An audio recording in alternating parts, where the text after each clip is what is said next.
And there came a day unlike any other, a long time ago in a galaxy far, far away. Star Wars Comics Daily from Scorcher Hill, hosted by Brian Keown and Matt Wood.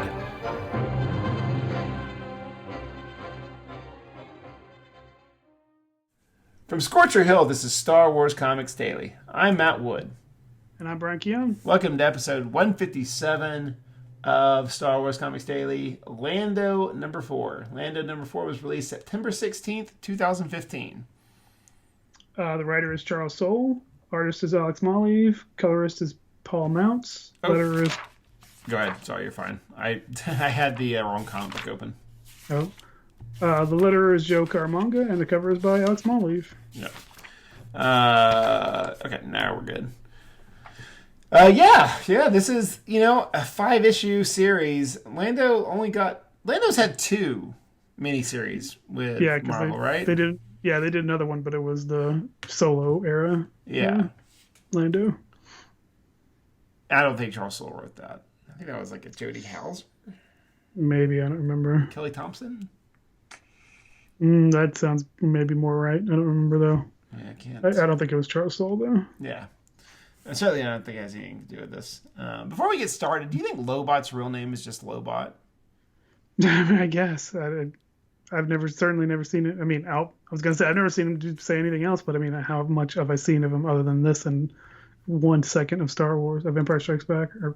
Yeah. So, you would think that he would have like a real name before he got his brain all scrambled. right. But I guess not. I always thought like Lobot was more like a title, but Lando refers to him as exclusively Lobot. This episode, Or Low, you're right. This issue is also pretty popular for me discovering that a lot of characters that I thought were dudes were actually women. That is my name. For some reason I remembered that Chanath was a woman, but I forgot that the Ugnaught was a woman. Right, exactly. Until Lando calls her a lady. And I should say, Brian, shame on us. Sure. We shouldn't have assumed. But let me tell you what happens in Lando number 4. Chanath Shaw is able to sneak aboard the Imperialis. In the trophy room, Lando and Corran discuss the worth of the Sith treasures that are aboard the ship. Seemingly out of nowhere, Alskin grabs a lightsaber and cuts Pavel, his partner's... I say his, I don't know. It's partners, that seems wrong. Their partners. There you go. Their partners arm off. Lando and Corran leave the room, locking the other two in there. Corran explains to Lando that during his research on the Sith, he learned... Reverse it. Corran explains to Lando that during her research on the Sith, she learned that there is a corruption associated with them. Lando is not willing to sacrifice the score, but Corran believes that they are in over their heads. All of a sudden, an announcement is made that all of the escape pods have been jettisoned. In the trophy room, Pavel pleads with Alskin, but Alskin is a changed cat person. The two begin to fight when Pavel realizes that the cat person that they fell in love with is no longer there. Corran wants to see if she can reroute the escape pods, and Lando follows her in an attempt to change her mind.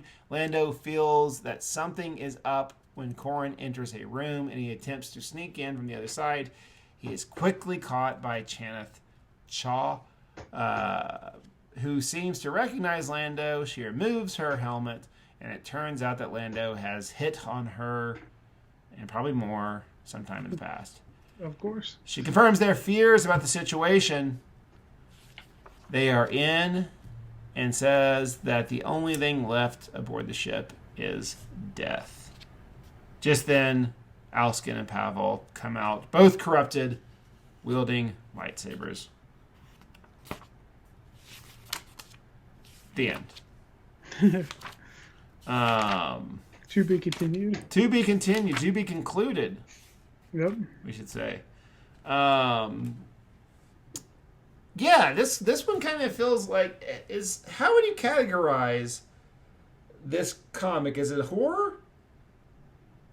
Yeah, it's got a little bit of it. Yeah. Has Alex Maleev ever done a straight up horror comic? He did it with Mark Guggenheim. He adapted a Stephen King short story that was it wasn't like straight up horror, but I mean it had horrific. The Shawshank Redemption. Yeah, it was Shawshank Redemption. No, it's called N, Okay. and it was kind of scary and spooky and stuff, but it wasn't gory. I feel like Maleev would be very good at horror. Yeah, I mean, he's good at noir, sure. but yeah, this is a little bit like Alien almost. You're stuck aboard a ship. There's something predatory out there. Yeah. It feels like that's where they're going. I can't get over the Lando costume. I really do feel like the Solo yellow shirt Lando was based off of this design. It could be a coincidence, but it does seem very similar. I guess. What color shirt does he wear in Empire? Blue. Oh, is it? Okay. Yeah. He doesn't wear yellow at all in the original trilogy. Oh, that's right, because it's the blue cape and a blue shirt. Yeah, and I think he wears the blue cape. And it looks. I think he wears the yellow shirt and the blue cape in Rise of Skywalker. Yeah, he does, because he's wearing the same color scheme as Rise of Skywalker as Donald Glover did. Yeah, yeah. Yeah, it might have been because I'm looking at a picture of Lando in Empire, and it's the same outfit except the shirt is like yellow. So maybe Sure. he just didn't want to do blue on blue and just chose yellow. And again, I don't know if that It had could be anything to do with- coincidental, but Yeah, it feels like something that Lando would go on to wear quite a bit. yeah, But yeah. yeah. Because in Return, he's got that sort of more rebellion outfit where it's like tan and blue, but the cape is blue. Yeah, yeah. Yeah, Because he's a general. Because someone exactly. someone must have told them about his little maneuver at the Battle of Tanab. He was having sex with Mon Mothma. There it That is. story. She had promoted him as a general. Or maybe Admiral Akbar. We never know. Yeah, Admiral sure. Akbar may not be a guy. Well, and they set up in Solo that he's pansexual anyway, so I don't he think they doesn't set have that up in Solo. I think to someone somewhere. asked Lawrence somewhere Kasdan, and he was like, "Yeah, I guess. I mean, Lando seems like a guy who's going to have sex with anybody. Yeah, sure." So, including fish people. Sure. Why not? So what? It's Morin's mask. That's what I was going to ask you. Do you think if you're just locked in a room with a bunch of Sith stuff for a couple years, that's going to turn you into a zombie, or specifically that mask? I mean, it sure does work really fast on old Alskin. Yeah, I think on Alskin, because theoretically, what's the guy's name again? Morn. Yeah. Presumably he's possessed in that mask, right? Because they talk to Vader in the other story. Yeah, I think that's the whole thing. Yeah, so I assume he's actively possessing the kitty people at some point. The kitty people. But the Crimson Guard guys are like zombies. Yeah. Yeah. Well, I mean, I think just after a while, the dark side wears you down, right? Right. I assume the mask is more than just like it's a lightsaber or something. So I mean, it's All the definitely Siths look like crap unless they're hot chicks. That's true. in Legacy. Yeah, and those Sith are different. They're different than like Darth Sidious and stuff. So Yeah. I mean, actually, now think about it. Count Dooku didn't look bad. He was old, but he didn't look bad. He was 27. Okay, well then. That'd be hilarious if that's what the story was.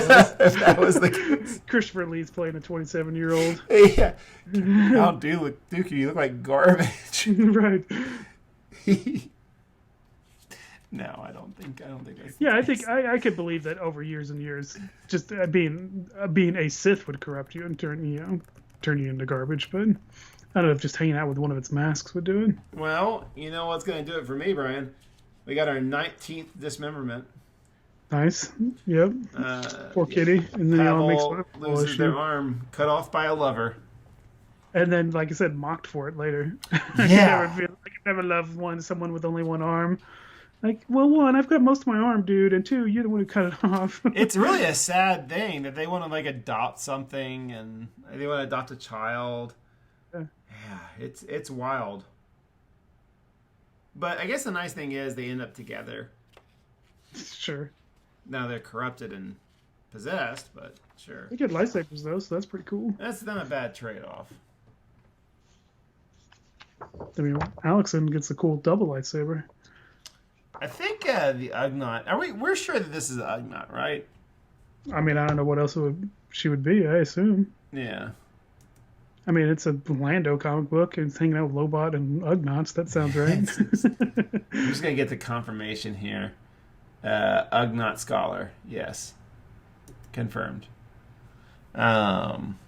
Dressed like a hobbit. Well, yeah. But yeah, whatever. Yeah, I like how as soon as things turn weird in that room, like someone gets an arm cut off, like Lando and the Ugnaught are like, "Peace out." Right. Close the door. But yeah. Somehow corrupted. Or they did the corrupting. It's unclear. And if Lando was in every comic, like he was the star of all the Star Wars comics, we'd be tracking "It's Not My Fault." Yeah. Yeah. Because of course he says that in this one. Exactly. I like that. Does he say "It's not my fault" in Solo? I would really be willing to bet, but I don't remember. Yeah, I should rewatch Solo. I haven't watched it in a while. Either now it's on Disney Plus. It's on the Plus. Yeah. Might as well. Yeah, so yeah, it's official. Almost all the Star Wars movies are on Disney Plus. Yeah, which one's not? The Ewok movies, bro. Oh, wow, okay. Those are TV movies, dude. Droids and Ewoks are not on. Those are cartoons. They're not movies. Okay, well, fine. Caravan and Courage and Those the are Ewok TV Adventure. movies. I mean, the Christmas special isn't on there either. That's true too. I really wonder why. I don't know. There must be some kind of weird thing. I mean, wasn't that always the lore that Lucas never wanted anybody to see it again? Yeah. There's the whole belief, right, that they're not going to. People have those like crazy, wacky theories that Lucas. There's some like weird rights thing with Star Wars because he doesn't want his ex-wife to get some money, and people have all those kind of crazy conspiracy things associated with them. But at the same time, like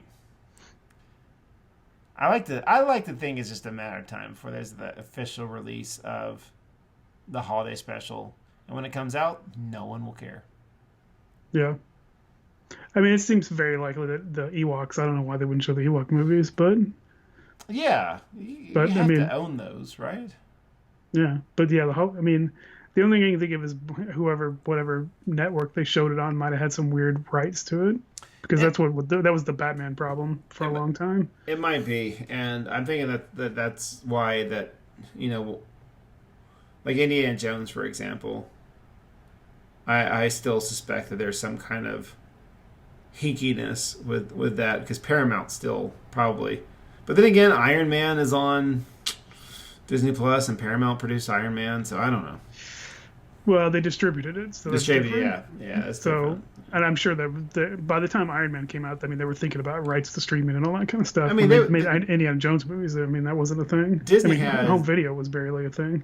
Disney had things with Indiana Jones, like they had like the stunt show at Disney World and all that stuff. Yeah. Yeah. So I don't know. That Ugnaughts a woman. Yep. That surprised me. It did too, but I mean, it wasn't like there was anything indicating that she wasn't one. Aside from, she doesn't have boobs, I guess. But I don't know. Who knows who Ugnaughts? I mean, I guess who knows what kind of. Yeah, let's have this conversation. Right. I don't know what kind of pig people would have. What kind Do you of. think they would have like the six? Maybe. Like a Mama Sow. Yeah, could be. Fascinating. The Emperor sure does have a chump robot. Yeah. Yeah, I'm not sure where 066 came from, if he came directly from the Emperor or he was just an Imperial robot, droid, whatever. According to Wikipedia, sorry, just a pilot droid that served on the Scimitar. Yeah.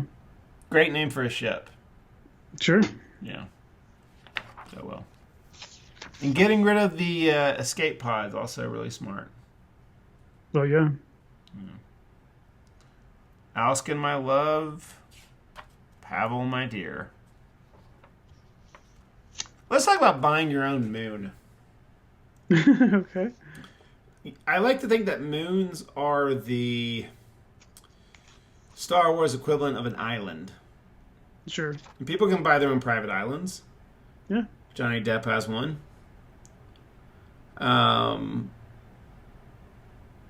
There has to be some sketchy market, right, for like historical artifacts. Oh, for sure. Yeah. Yeah, I mean, it's Star Wars. There's all kinds of bounty hunters and criminals and stuff. Sure. It seems like the stuff that's going to be on the ship is going to be way too hot to get rid of, though. Yeah, exactly. As soon as it pops up on the black market, Palpatine's going to know about it. It's that classic case of like, you might have something of value, but selling it is the real challenge. Right, you stole the Mona Lisa, but who are you going to sell it to? Exactly, yeah, exactly. But at the same time, guys who own their own moons are going to be like, sure, I'll buy the Mona Lisa for you and put it in a room that no one's going to see except for me. Do you think this comic, I mean, we were never supposed to take Lando too seriously, right? Like, he's a good guy, and he's capable in some ways. But, like, we learned in this comic, he can't shoot. He's a coward. Yeah. Right, he's definitely got a heart of gold kind of a guy, but he definitely, hypes himself up and makes himself, Yeah, he's a con man, so he convinces people that he's more than he is, for sure. He's his own hype man. Yeah. Yeah. No offspring of mine will have a one-armed parent. Oh my gosh. Yeah, that's mean. Yeah. Okay, let me break this down. I don't understand why are you doing this. This is our last job.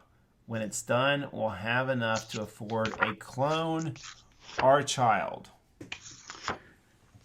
Well, if you assume they're the same sex, which I'm assuming they're male. I am too. I'm going to say that they are, who knows? Their species might do gender completely different.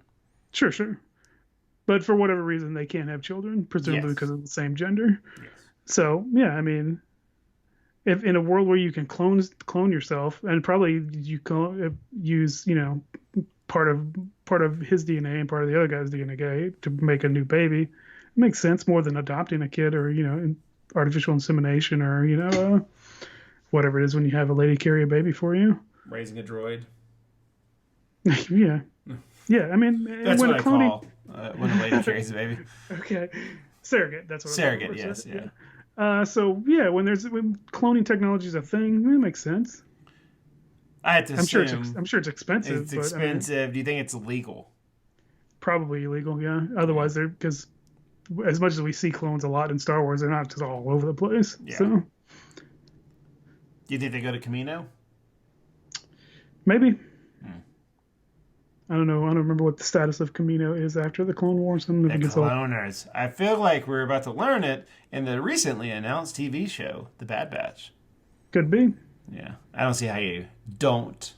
I mean, I have to imagine that show is all about the phasing out of clones, right? Yeah, you would think, sure. And that has to be addressed. But... Right, because it takes place right after episode 3, presumably. What a jerk. Pavel deserves better. Well, I mean, Alexin is possessed, so you can give him a break. I guess so.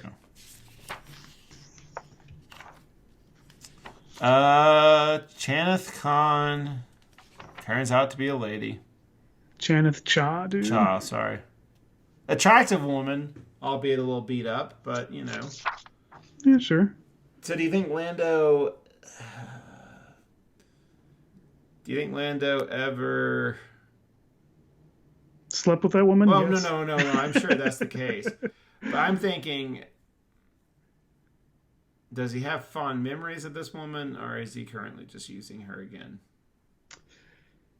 Could be either way, but she doesn't seem super angry at him like you would think most women who have Yeah. slept with Lando would be. The Grand Moff Panty Lady. Yes. She's probably not too thrilled. Yes, you would imagine most women that he slept with, he sleeps with, and then dumps or Or stole steals from them, yeah. his condom in some way. So Yeah. she doesn't seem particularly angry at him. What does she have to steal? Bounties? Yeah, maybe, I don't know. I like to think that someone tried to bring Lando in, she brought him, and they fell, and that's how Sure, they got away. that would make sense, Yeah, that's what I'm creating in my own. or at least that's the way he'll tell the story. Who knows if that's actually what happened? But Look at the headpiece that she's got. It's kind of uh, reminiscent of, was it Magna Tolvan? oh yeah, yeah, a little bit, Maybe Lobot-esque. a little bit Lobot's sister? could be. Confirmed? I don't know. We'll see in the next issue, I guess. I doubt it. I doubt it too. But, yeah. Human female bounty hunter. So saith Wikipedia. Whereas they described Mr. Lois Bott, that's his real first name, Lois. He is described in canon as a male human from Bespin. Okay. Legends says that he is a human male from Bespin. Oh, man. So I guess he was there when Lando bought Cloud City or took over Cloud City rather than they were friendly before that. Yeah, I think that's what it's implying. Yeah. Man. It doesn't give him a real name either in Legends and or... That just makes it oddly ironic that Right. I was born Lobot, and it's like naming your kid Jeeves or Alfred or whatever. Yes, my name was Lobot, and later I kind of got turned into a A robot. cyborg man, yeah. Poor Lobot. Also, I'm a little bummed out, but in the description of Lobot on Wikipedia, he's only a few years older than I am. Like, jeez. Like, no offense, Yeah. but Lobot looks like he's in his 50s. Maybe. I just don't think Lobot looks like he's in his like mid 30s. Well, that thing on his head, takes a lot Yeah. off your life. I guess so. And that pajama costume he wears isn't doing him any favors. Sure. Yeah. I thought for half a second as I was reading this that we were going to learn that the kitty people, that their kittiness was costumes, and that the Imperial Guards like killed them and swapped the costumes for some reason. And that the kitty people looked all messed up looking. No. But that's not the direction that they went in. That would have been a good direction, but hey, who am I to say? I'm not Charles Soule. That's true. Yeah. But yeah, let me see if there's any variants for this comic book, as there often is with... Yeah, I don't know if there would be still by the time Lando we get around to number comics. 4. Let's see. But it's still pretty early in the publishing schedule on this stuff, so they might have gone nuts with it still. If there's a variant, they don't list it on Wikipedia. Yeah, I bet there wasn't one. Yeah. There is going to be a variant for issue 5. So it kind of seems like, oh, why would he not just, I don't know. go all in? Looking in the back, yep, there's one for issue 1, 3, and 5. They only give them to odd numbers, dude. Yeah, that's real weird. Evens don't get variants. Is that a new rule? I guess so. I don't know. Or an older rule, I guess. Yeah. Tell that to the X-Men, because they get variants regardless. I don't think they're getting variants any more than anybody else does. What superhero do you think gets the most variants? Batman. No, DC's not. Every DC comic book has a variant, dude. Oh, does it? I guess every Marvel comic, for the most part, does too. No, but I mean, literally, almost every DC comic book has a variant. Okay. Like, ever since Rebirth, for sure. I think even before that. Do you think Batman? Might be Batman. I always feel like Marvel's the one that goes more variant crazy than anyone else. Depends. Like I say, I mean, Marvel, like if it's a big time number one, they'll do like 10 variants or something. Sure. But like I said, every issue of Batman for the last 5 years at least has had a variant. Same, most of the DC they do two covers Yeah. on almost everything. They still do a lot of sketch covers. Like blank covers. Yeah. Yeah, especially Marvel does for sure. That used to seem like a And I thing think, that they did all the time. yeah, DC does them too because I remember Doug Monkeys lately has been posting a bunch of that Joker 80th anniversary. They did a purple blank cover that you can draw on, sketch cover, whatever. Oh, cool. Yeah. So yeah, they still do them. Okay. Well, right on. That's all I got for this comment. Sure. We're going to wrap this up next week, Lando number 5. But make sure you join us next week with with episode 158. Empire Strikes Back, Brian. Yeah, it's time. Speaking of Lando, yeah, next week, starting on Monday, we are going to be looking at the very first issue 39 of Star Wars. Al Williamson. The Al Williamson. Arguably one of the most important Star Wars artists. I mean, I don't know, but certainly, yeah. I mean, he's big time for sure. Yeah. So yeah, make sure you join that. That should be exciting. At least it's going to be very pretty, and it's also the freaking Empire Strikes Back. God knows you people love that. I do too. Yeah, exactly. Yeah. But that's going to be it for this week. From Star Wars Comics Daily, I'm Matt Wood. And I'm Brian Keown. And until next week, may the Force be with you.